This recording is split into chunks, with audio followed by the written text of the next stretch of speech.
I'm in a meeting with my supervisor when I get the first call, two calls, and then a text.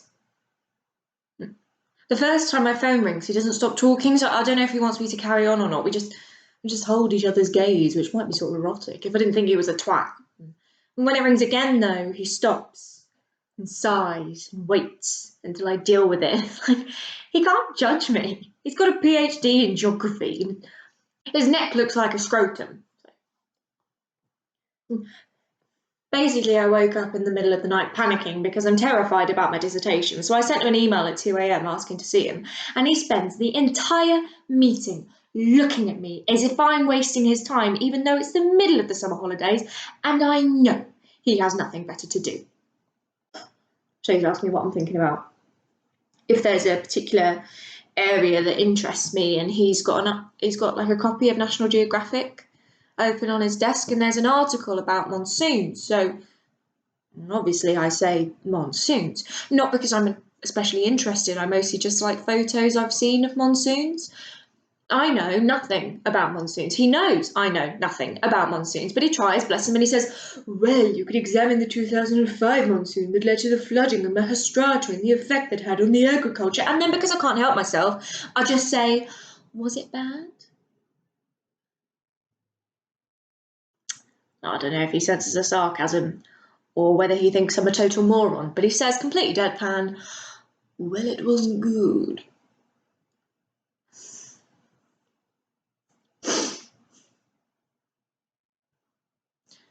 At the end, he tells me to take care. He's never said anything remotely like this to me, ever. But it's also weird because of the way that he says it, almost like he knows. After I've called Mum back, I just stand, frozen, in the corridor. I don't know why I'm not crying. Someone comes up to me and says something, which I don't hear, but I tell them anyway, and immediately wish I hadn't. I never know what to say when someone says they're sorry about bad news. I mean, it's not like they're actually apologising. It's not like you can just say, that's all right, no worries. I'd much prefer if people just said, bummer or something, because then you could say, yeah, I know, and then maybe have a little hug and a cry and get on with the rest of your day. But no, I'm so sorry. I'm so sorry to hear that. I'm so sorry to hear that your dad's about to die. The thing is, I don't know why it comes to such... I mean, this is what happens when you smoke like a chimney. I mean, you've probably got more cancer than lung at this point. No, probably not. I don't know if that's medically possible. I didn't think this would actually ever, happen. On the phone, Mum asked if I was going to come back. I have absolutely no idea why she feels the need to ask me this. I tell her, of course I am, and because she's fucked me off by saying that, I ask if she can reimburse me for the last-minute train ticket. She agrees, but I can tell that it boils her piss that I've asked. Can't concentrate on packing. I have no idea if I've packed properly. Even when I'm not thinking about you, I'm thinking about you. Times you are wonderful, times you're a bit of a dick, listening to you shout at members of the shadow cabinet on the TV, and conversations we've had, conversations we should have had, and conversations we'll never have, and things that never happened, and how you barely looked me in the eye when you told me you were ill.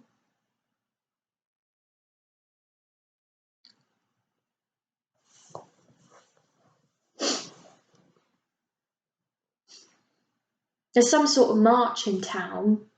People are holding up cardboard signs of the earth or polar bear looking sad and stuff like that. Some of them are holding up my Uber. I swear to God, if I miss my train, I will fucking stun a cow. And it's like, yeah, okay, fair enough. Traffic is bad, but if you hold it up, there'll be more traffic. Like, what's the fucking point? Like, what's the point of recycling and remembering to turn the lights off and going vegan and weeing in the shower and holding up the fucking traffic when there are still governments and companies all over the world that do most of the damage anyway? And I know that thinking this makes me a bad student and an even worse geography student, but none of that is going to change. And even if it does, it probably won't change soon enough. So you might as well enjoy a burger while you can. And some of us have places to be. Some of us are just going about our days, going to work, buying falafels for lunch, doing a poo, going on Twitter. Some of us, sitting in the traffic that you're holding up, have to go and say goodbye to our dad. Turns out just because you love the earth and want to save the planet doesn't mean you're not a cunt. I made the train. It's like a sauna. I've got nearly 3 hours of this. Today is the hottest August day on record since last August. Seems fucking inappropriate to me that it's sunny on a day like today. It should be fucking miserable.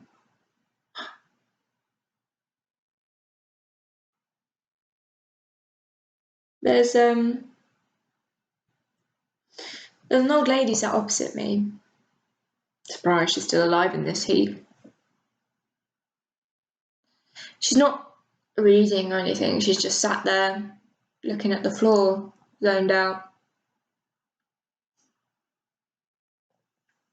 She's very still. Eventually, completely out of nowhere, she just snaps out of it, almost like she's just woken up and was a bit embarrassed that she'd nodded off. And she catches me looking at her and she does that little smile that people do to strangers on the train, like.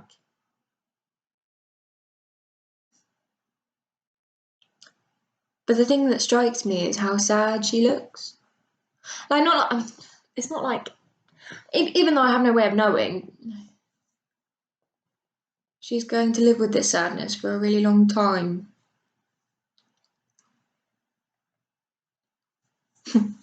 I was going to ask your advice about my dissertation and like what to actually do with my life, because I just know I'm going to end up fucking teaching, and nobody likes geography teachers. Nobody thinks that's an interesting thing to do. But one conversation with you and you'd have had a brilliant idea that I'd never thought of, and it'll just click and I'd figure it out. I could barely even get myself to university without you there, so I don't know how you expect me to finish it. I knew you could tell how terrified I was when you dropped me off on my first day.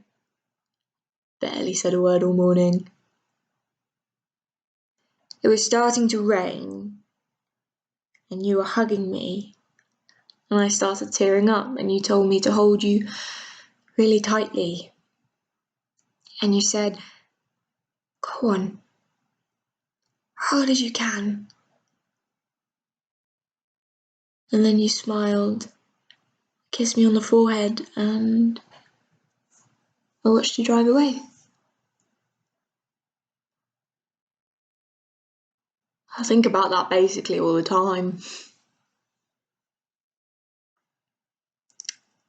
Mum meets me at the station. She gives me a shit hug, like the equivalent of a limp handshake. I ask if we're going to see you, and she says she's been with you all day. They don't expect you to shuffle off just yet, so she'll drive me later. She wants me to be able to go home and settle first. She says I'll need it. It's draining, she says, and there's something in the way she says it that makes me. We don't really talk on the way home. I just look out the window. I don't know why, but every time I come back home, I expect everything to have changed, especially this time. I mean, obviously, I know it doesn't.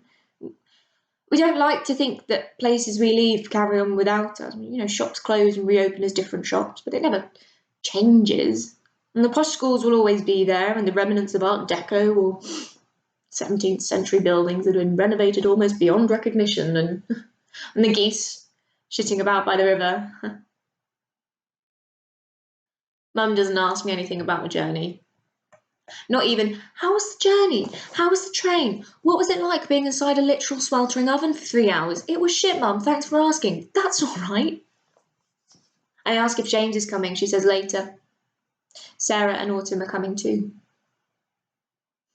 Acknowledging that I've got a niece makes me feel about 50 years old, but Autumn brings joy to my heart. Fucking stupid name, though. She was born in July, James. She doesn't make any sense. I couldn't breathe when you said that. I think I wheezed. To be fair, I think it was probably Sarah's idea. James insists he doesn't think it's wanky, but I know he secretly does. We get home and I look at her for the first time, properly, and she looks tired. Not like bags under her eyes tired, like the headband she's wearing is the only thing that's holding her together. I let her make me a cup of tea, even though she makes it weak, like cat piss. I have no idea what to say to her. She looks out the window for a long time. Tells me they ran out of the cheese that I like in Tesco. I tell her that's fine, as if I care about fucking cheese. What I don't want her to do is ask me anything about uni, which is, of course, exactly what she fucking does. I tell her I had a meeting with my supervisor and we decided I should write about monsoons. She frowns. But you don't know anything about monsoons.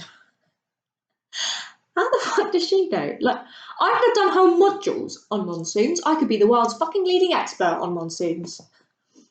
But I could tell her I was going to write about, I don't know, changes in frost duration in England over the last 40 years, or the translocation of white-clawed fucking crayfish after the construction of the M6 toll road, or an anthropomorphic study into the social implications of the smoking ban. I could go into huge detail and talk about all my research, and she'd still think I know fuck all about it.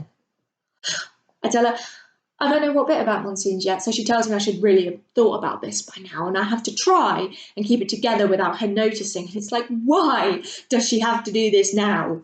Because she's not asking me about my dissertation, not really. What she's really saying is she doesn't think anything I've done in my life so far is worthy enough to set me up for anything meaningful. And you know what? I probably haven't. That's probably okay. Like, loads of people do degrees they don't really care about, and they turn out all right. And even if I don't, I mean, what's a family without a disappointment? I'll be like, Jeb Bush. I tell Mum I want to go and see you now. She says she was going to make dinner first. I tell her I'm not hungry and that I'll walk. As I leave, I can hear her shouting after me, but I don't really catch any of what she says, other than difficult.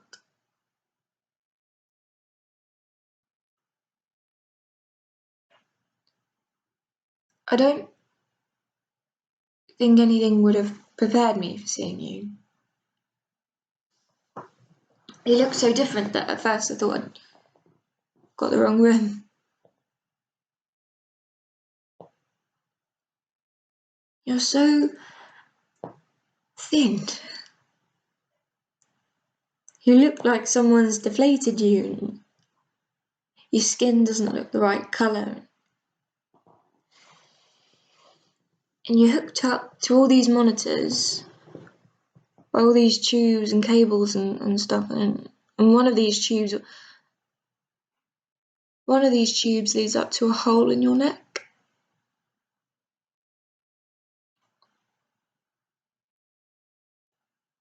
They tell me that you're so frail and in so much pain that you now spend most of the time unconscious. They don't know if I'll get to speak to you. I walk very slowly over to your bed, and your eyelids are flickering very gently.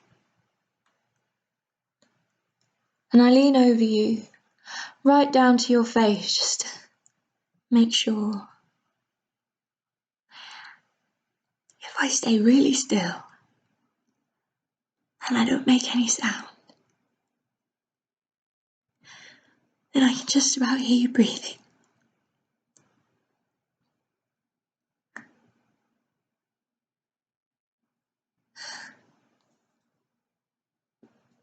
My heart's beating really fast and I'm shaking a bit.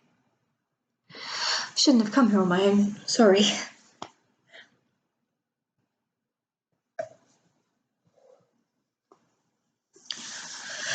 I arrive just as James, Sarah and Autumn get here.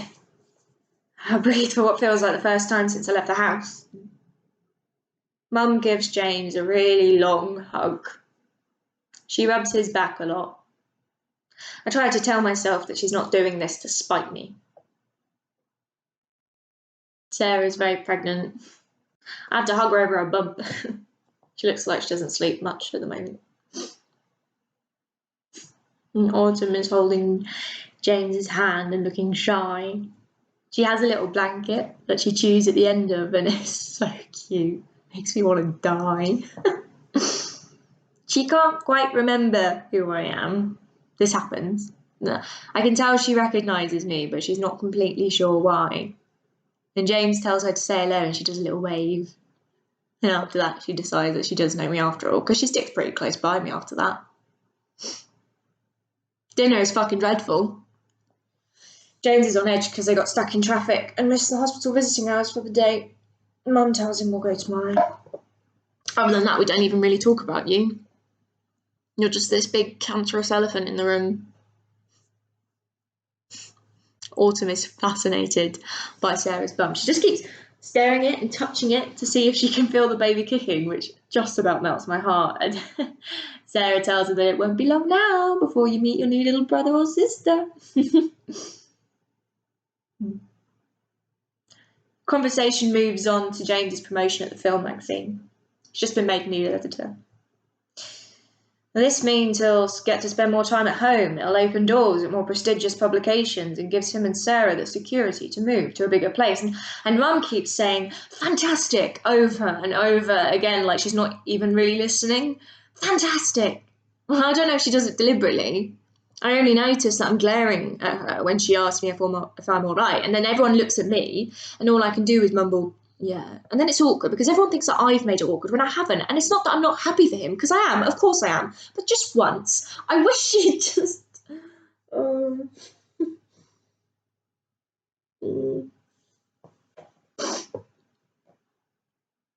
Autumn has to go to bed soon, but before she does, I'm allowed to play with her for a bit. I bob her up and down on my knee and make silly faces. She loves this. This is the funniest thing that has ever happened to her. I wonder if she has any idea at all why she's here. She'll probably never remember you, so in a way the memories you made together will just evaporate. James watches us together and says she's a lot like me. Apparently she's got my stubbornness, and I tell him to watch it. He laughs. Says we're both very steadfast. I ask him if he wonders what kind of person she'll grow up to be, and he says he hopes she'll be someone who cares. Like a carer, I say. He tells me not to take the piss. Oh, I wasn't. I tell him I think she's going to grow up to save the world. And I'm being half serious as well. If someone told me that the tiny little girl I'm bouncing on my knee would grow up to achieve extraordinary things, I wouldn't doubt them for a second. And as I watch her, I'm just struck by just how happy she looks. She almost radiates it.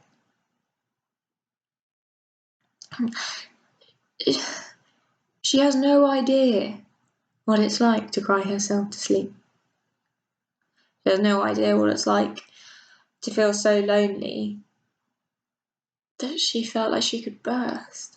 And she's never had someone look her in the eye and weigh her heart in their hand like a stone. She gets tired and starts to cry, so Sarah puts her to bed. Mum looks like she wants to say something to us. And I go to bed before she gets the chance to do this. Not proud that that's the second time I've done that today, and it's not until I'm lying in bed that I realise that I can feel less tired. I can't shut my brain up. Every time I close my eyes, I see you. I see you lighting a cigarette days after I told you I wanted you to listen to the doctors and stop smoking. I see you on the first morning you had to go to hospital. I can see you as I come downstairs in my pyjamas and you're coughing into a tissue. And you try to hide the blood from me, but I see it and I ask if you're all right. And you tell me that your whole chest is on fire. And you tell me not to cry because you can tell I'm about to. And you get a bit annoyed because you're scared. So you raise your voice, but that just makes you cough more. And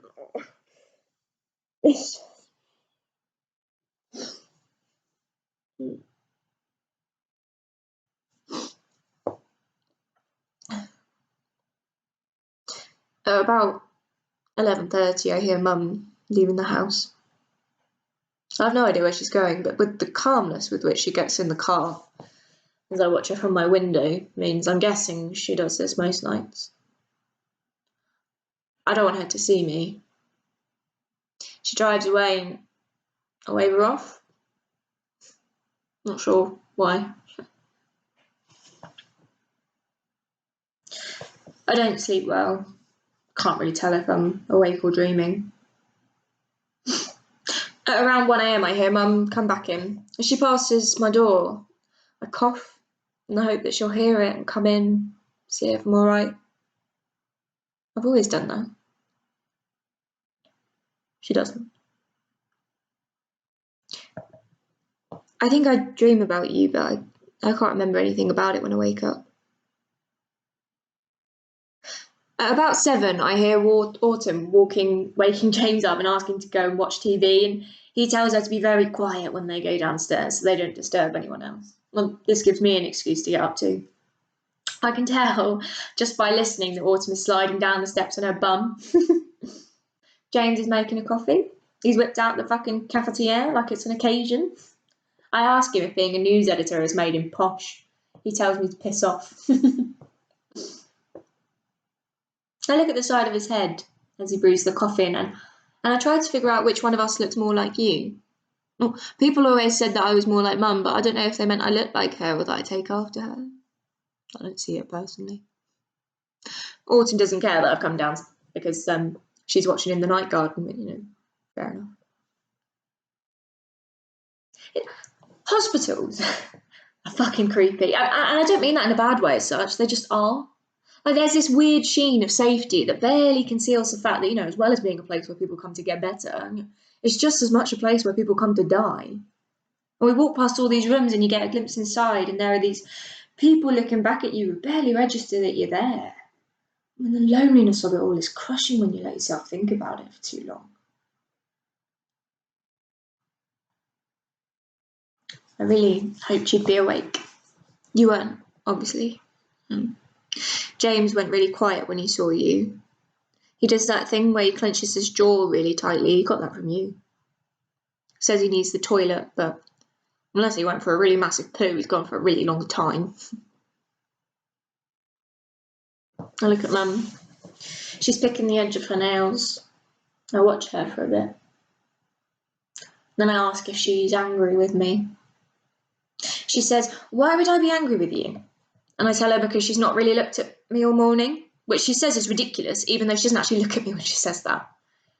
And I ask her if it's about the dissertation thing, and she says she doesn't want to get into it, so I ask again. And she tells me now isn't the right time to talk about it, but I don't know what she's talking about, because what I'm talking about might not be what she's talking about. So I ask her, and she says, "Do you have to do this now?" And I could just fucking explode. I really could, because we're not actually saying anything to each other, but she's turned it into... Anyway, I keep all of this to myself because I don't want to argue in front of you. It's a weird feeling, waiting for someone to die. I mean, I hope you don't mind me saying, but I did get a bit bored. Which is weird, because, what am I actually bored for? It's not like when you die, I'll be less bored. I do think... Actually, I know that Mum and I don't, get on like maybe we could. But I'm not completely heartless. I do understand that this is difficult. She tried. We all did. And it wasn't like you weren't told. I sat you down and I said that I wanted you to stop because the doctors, even the doctors, literal medical doctors told you that if you kept smoking you would die, and you just carried on anyway. I mean, they told you and you didn't listen. And for what? In a way, I'm almost impressed by the sheer defiance of it, the stubbornness of it, but I'm more impressed despite everything that Mum put up with it for all this time. We spend the day reading, or sitting in silence, or looking out the window, or looking at you. I thought Mum or James would want to talk to you, but they don't. They decide to go when it starts getting late. We've stayed well past visiting hours, but for some reason, no one comes in to chuck us out. I say I want to stay with you. Mum thinks about it, but decides she doesn't have the energy to argue with me. I want my time with you before there isn't any left, and I want to say a goodbye that's just ours. I don't know what to say. I don't want to fuck it up. has to be good enough.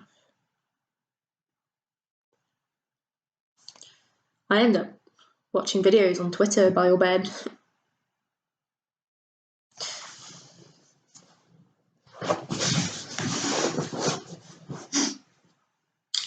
Someone on my course has retweeted a video of that Swedish girl with the plaques giving a speech to the EU. She's so controlled. Yeah, I think that's the word. She's saying that we're living through the 6th mass extinction. 200 species per day are becoming extinct. Every day, 200 per day. And at first, I think it can't be as bad as that. I mean, surely that just seems like an inconceivable amount. But suddenly her voice catches in her throat and she's got tears in her eyes and she's trying to get through the speech even though she's crying. And suddenly I realise that there are tears streaming down my face. And I don't know if it's the fact that she's crying or what she's saying or being here, but before I know it, I'm sobbing. And I want more than anything for you to hear me and wake up and tell me it's okay. But obviously you can't, and I don't really know how to stop.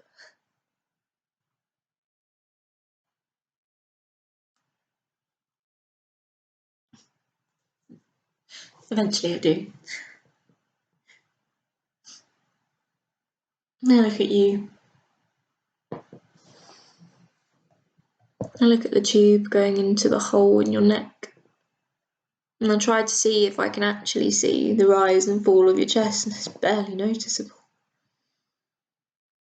But you're hanging on.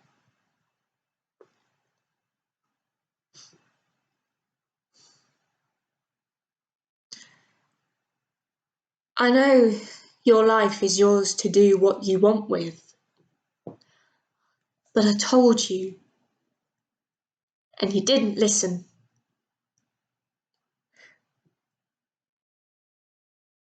I checked the time. It's 1:57 a.m. It's long past visiting hours.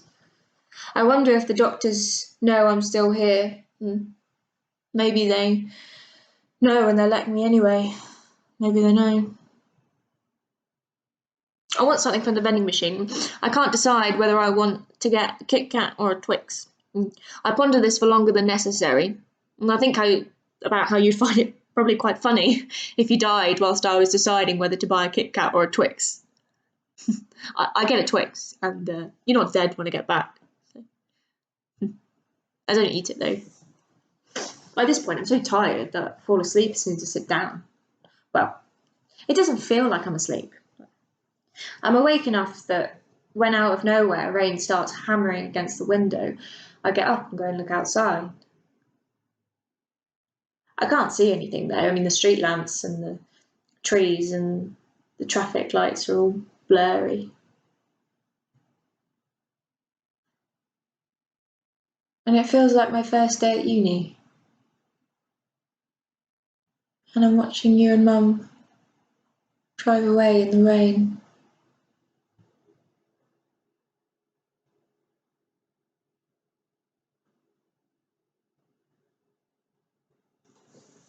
Apart from that, I slept through. I slept until a nurse woke me up to tell me that you died. And she asked me if I wanted to call Mum or if I wanted her to do it. And I must have said me, because next thing I know, I've got Mum on the phone and she doesn't sound like she's been asleep. And I tell her. And all I really remember her saying is, "Don't worry, I'll be there as soon as I can. It will be okay," which was... She and James arrive about half an hour later. Some of what Mum says to you is a bit, a bit sentimental. And then James says something and it's really hard for him, but he does it. And I'm not even listening because I know that Mum's going to look at me, and she does, and she's going to expect me to say something, which she does. So I take your hand and I say goodbye. We sit there for a while. I ask if I can get some air. I feel stupid asking, but I don't really know what to do at times like this. It's early, but it's already warm. We're going to have another very hot day. I'm not sure I can take it today. I go for a bit of a walk. I try not to take too long. James had gone home to be with Sarah and Autumn when I got back to the hospital. Mum was still there. She'd waited. We get in the car, but she doesn't start the engine right away. We sit there in silence. I was in the town. Everyone else's day is just about to start as normal. And the kids are going to loiter by the bikes, and parents are going to push the babies down the street, and the women in the grey suits who work at the travel agency wait for their managers to come and open the store. And I look at Mum, and there are tears pouring down her face. I tell her to take my hand. I tell her to hold it really tightly. Come on, hard as you can. And she does. She holds it until long after she stopped crying.